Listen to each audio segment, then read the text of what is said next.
थोड़ा सा निकल जाना, मिल जाएगा थोड़ी सकता।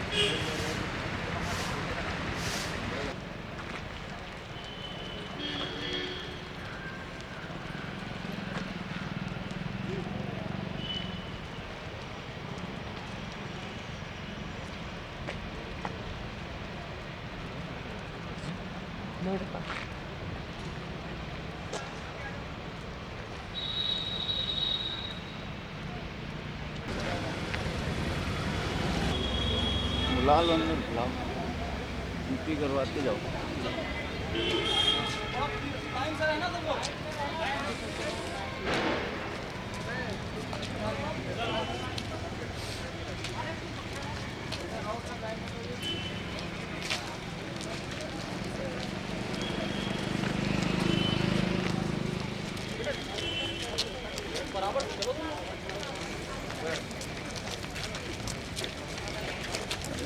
टाइम दे सकेगा ट्राई को।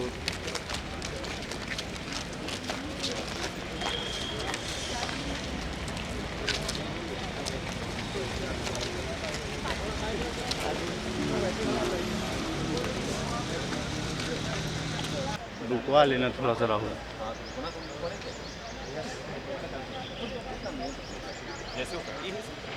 Excuse me sir, please sir. आई नहीं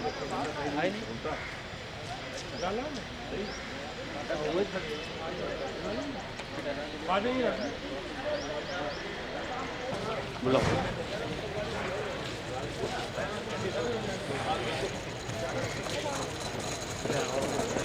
आपका स्टॉल लगा हुआ है इसमें, है ना? बेटा बेटा डाउन कर लो, डाउन कर लो।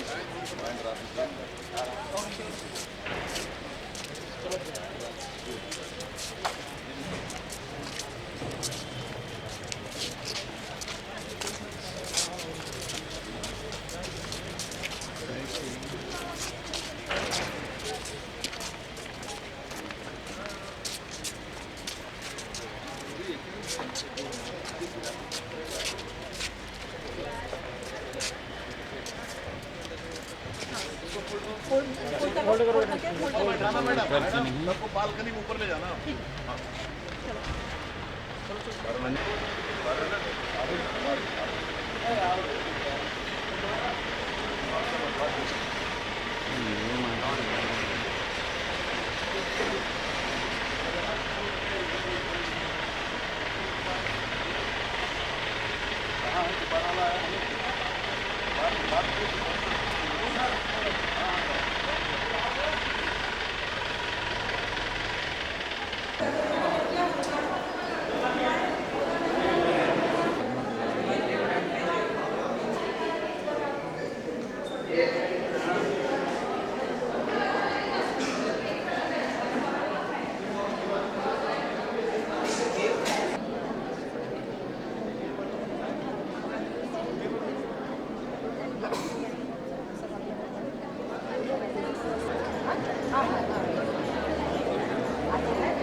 कि भाई सन्मुख रहे गणेश, पाँच देव रक्षाए ब्रह्मा विष्णु महेश। हे भोले बाबा तुम इतना बताएगा, हे भोले बाबा तुम इतना बताएगा, पैसा पैसा लगाना तो कतना कमाना।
सरकार हो,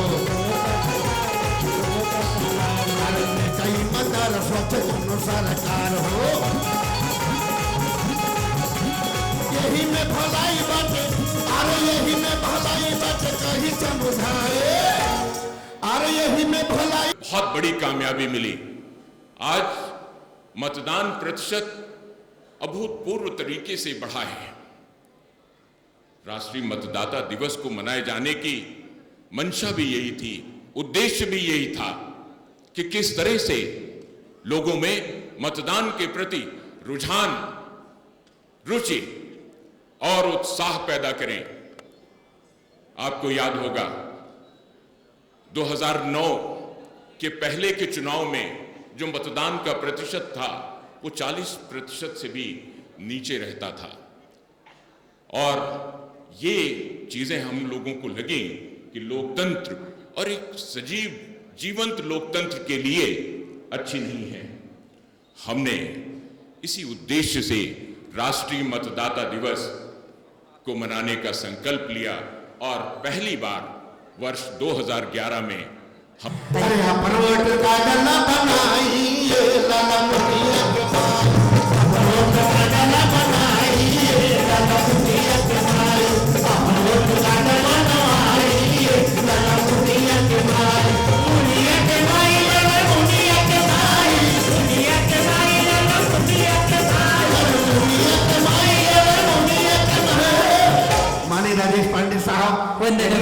हमारे भी और भारत की अर्थव्यवस्था भी उतनी ही तेजी से आगे बढ़ रही है, जिसका दुनिया के लोग खुली बाहों से स्वागत कर रहे हैं, हमको गले लगा रहे हैं।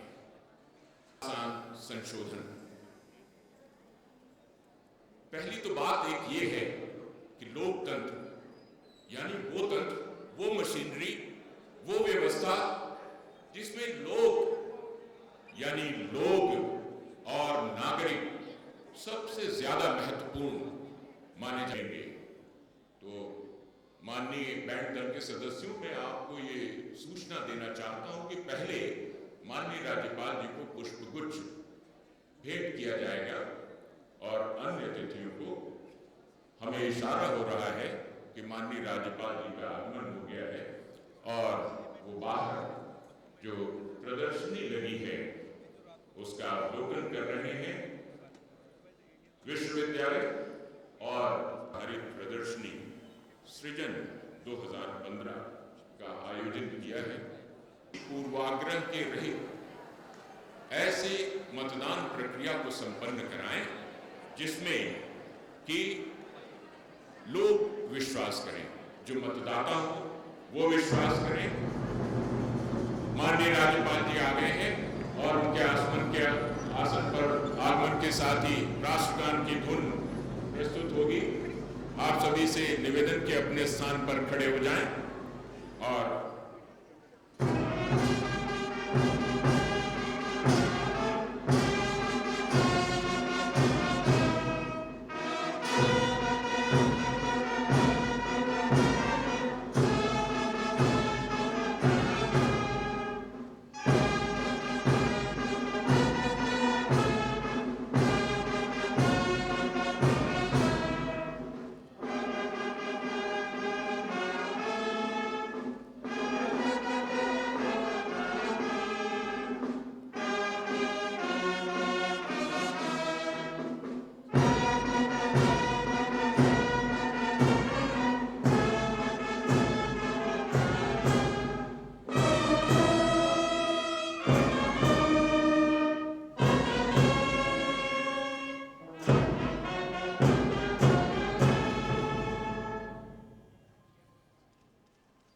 आप सभी से निवेदन है कि कृपया अपना आसन ग्रहण करें और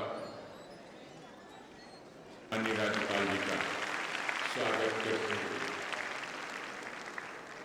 और बिल्ला भी लगाने के लिए माननीय राज्यपाल जी के बिल्ला लगाने के लिए जिला प्रशासन के अधिकारी state election commissioner Shri S.K. Agarwal साहब को, additional CEO Shri R.K. Pandey ji पुष्पगुच्छ भेंट करेंगे। पांडे जी थोड़ा और सुविधा दीजिए, कुछ आपके चित्र भी आ जाए। और कमिश्नर साहब श्री महेश कुमार गुप्ता जी को जॉइंट CEO श्री रमेश चंद्र राय जी से निवेदन की पुष्पगुच्छ भेंट कर उनका स्वागत करें।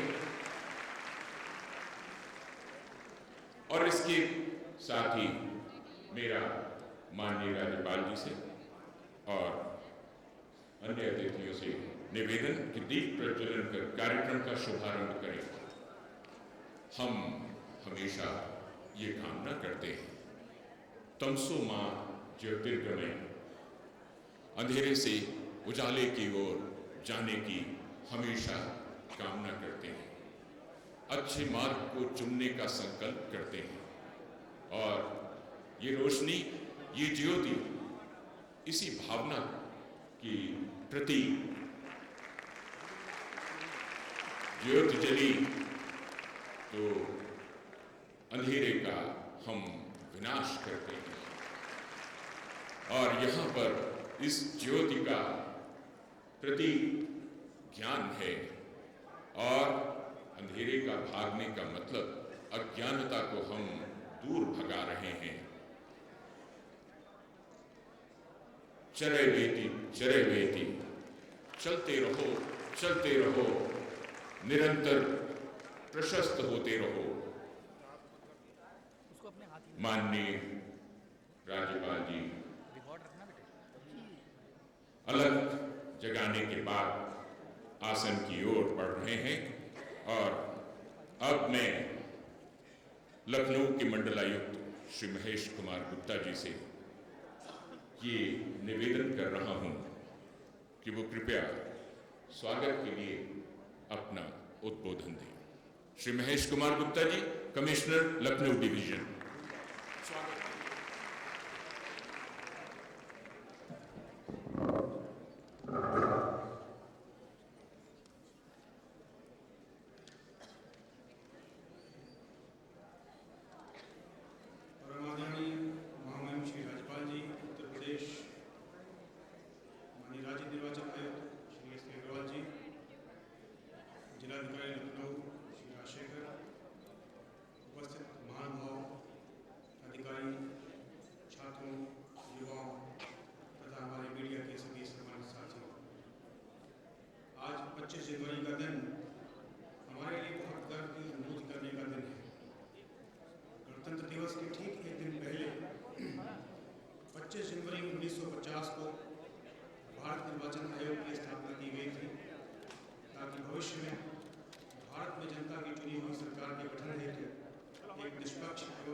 चयन करने में किसी का कोई हुक्म नहीं, बल्कि अंतरात्मा की आवाज़ का महत्व है। प्रत्येक व्यक्ति अपने अंतरात्मा की आवाज़ को सुनकर और उसी के अनुरूप निर्भयता से मतदान करे, इसे सुनिश्चित करने का कार्य आज निर्वाचन आयोग प्रशासन के माध्यम से करा रहा है। लोकतंत्र का चौथा स्तंभ मीडिया भी स्वतंत्र और निष्पक्ष मतदान के लिए जागरूकता प्रचार प्रसार का महत्वपूर्ण कार्य करता है। विकास की गति बढ़ने के साथ ही देश में संचार और परिवहन क्रांति से भी लोगों को एक परिवर्तित विश्व का अनुभव हुआ है। एक समय था जब मुख्यालय कभी आने जाने में कई दिनों का काम होता था। किसी वरिष्ठ अधिकारी आला हुक्मरानों से मिलने के लिए हफ्ते पखवारों की वक्त लग जाया करते थे। आज तकनीकी विकास से, तकनीकी क्रांति से अब ये चंद मिनटों, चंद घंटों की बात रह गई है। इस सब का असर, बहुत बड़ा असर हुआ है आम आदमी के मन के निर्भीक चैन, उसकी इच्छा को बलवती करने, इस कार्य में बाधक तत्वों के खिलाफ आवाज़ उठाना, ये सब आसान हो जाने से फ्री एंड फेयर निर्वाचन का माहौल मजबूत हुआ है। संभवतः इसी कारण से हम पाते हैं कि वर्षानुवर्ष मतदान प्रतिशत में वृद्धि हो रही है। जहां पहले आम चुनाव में लगभग 39% मतदान हुआ था, वहीं 2014 में आम चुनाव में लगभग 59% मतदान हुआ है। 2004 और 2009 में आम चुनाव में मात्र 48% मतदान की तुलना में यह वृद्धि निस्संदेह उल्लेखनीय है। जरूर इसके पीछे एक कारण संचार क्रांति और परिवहन सुविधाओं में उच्चीकरण और विस्तार का होना है। इसके अलावा इधर निर्वाचन आयोग द्वारा भी स्वयं निष्पक्ष एवं निर्भीक मतदान के लिए लोगों को जागरूक करने के तमाम अभियान चलाए गए हैं। इसमें छात्र शक्ति को जागरूकता प्रसार कार्यक्रमों से जोड़ने, ललित कलाओं, प्रतियोगिताओं, सोशल मीडिया, आधुनिकीकरण के तमाम प्रयासों आदि का प्रयोग प्रमुख है। इनके माध्यम से भी लोगों के मन में यह बात घर करने लगी है कि मतदान उनका बहुत महत्वपूर्ण अधिकार है और इसके निष्पक्ष प्रयोग के लिए भय और लालच रहित माहौल की आवश्यकता सर्वोपरि है। निर्वाचन आयोग की सख्ती और जागरूकता कार्यक्रमों, बूथ लेवल पर सुविधाओं के विस्तार, मीडिया तथा प्रशासनिक व्यवस्थाओं का यही एक सुपरिणाम है। मतदाता खराब मौसम में भी आज घर से बाहर निकलकर मताधिकार का प्रयोग करता है। अभी हाल में संपन्न हुए चुनाव में महिलाओं ने 57% मतदान किया। इसी तरह विधानसभा के चुनाव में भी महिलाओं ने मात्र 4 बार 50% के आंकड़े को छुआ था, लेकिन 2012 के विधानसभा चुनाव में ये आंकड़ा 60% को पार कर गया था। निर्वाचन आयोग द्वारा किया गया बूथ लेवल अफसर की नियुक्ति का प्रयोग भी बहुत कामयाब रहा है। इसके अलावा मतदाता पर्चियां जारी करने का भी काम निर्वाचन आयोग द्वारा स्वयं किए जाने से मतदाताओं का हौसला बढ़ा है। बूथ लेवल पर प्रत्याशियों के बस्ते पर पहुंचकर उनकी दी हुई पर्ची लेने से मतदाताओं के हौसले पर अंतर आता था, किंतु अब निर्वाचन आयोग से पर्चियां मिलने के कारण वो दबाव भी खत्म हो गया है। आज शुद्ध मतदाता सूची भी एक कठिन व्यवस्था का विषय बनी हुई है। मेरे विचार से मतदाता सूची की अद्यतन होने की प्रक्रिया सतत होनी चाहिए और पूरे देश के लिए एक केंद्रीकृत मतदाता सूची की व्यवस्था की स्थापना भी आज की आवश्यकता है, ताकि डुप्लीकेशन किसी भी तरीके से संभव न हो और पूरे देश में कोई कहीं से भी रहे उसे शुद्ध मतदाता सूची में शामिल होने का अवसर मिले। और इसका लाभ मतदाता को तो मिलेगा ही, मतदान बढ़ने से लोगों में जागरूकता बढ़ेगी और हमारा लोकतंत्र और मजबूत और आम आदमी का जीवन प्राण होगा। राष्ट्रीय मतदाता दिवस की सबसे अच्छी बात यह है कि इसका आयोजन केवल राजधानी या जिला मुख्यालयों पर ही सिमट कर नहीं रहा है। प्रदेश के लगभग 90,000 मतदान केंद्रों पर इस प्रकार के आयोजन हो रहे हैं और उनमें मतदाताओं को शपथ दिलाई जा रही है। मतदाता शपथ दिलाने का कार्यक्रम भी इस आयोजन को गरिमा प्रदान कर रहा है और मतदाताओं को भी व्यक्तिगत तौर पर इस कार्यक्रम से जोड़ रहा है। प्रदेश का निर्वाचन विभाग मतदाता सूची में न केवल नाम जोड़ने के लिए बल्कि उसकी गुणवत्ता में सुधार के लिए निरंतर तत्पर है और इसी दिशा में प्रदेश के सभी मतदाताओं के डाटाबेस का विश्लेषण करके उनके डुप्लीकेट मतदाताओं के नाम निकालने का प्रयास किया जा रहा है। प्रदेश की मतदाता सूची में अब लगभग 100% मतदाताओं के फोटोग्राफ भी जुड़ गए हैं। उत्तर प्रदेश की विशालता को देखते हुए यह उपलब्धि भी सराहनीय है। महिलाओं और युवाओं का पंजीकरण भी पर्याप्त संख्या में बढ़ा है।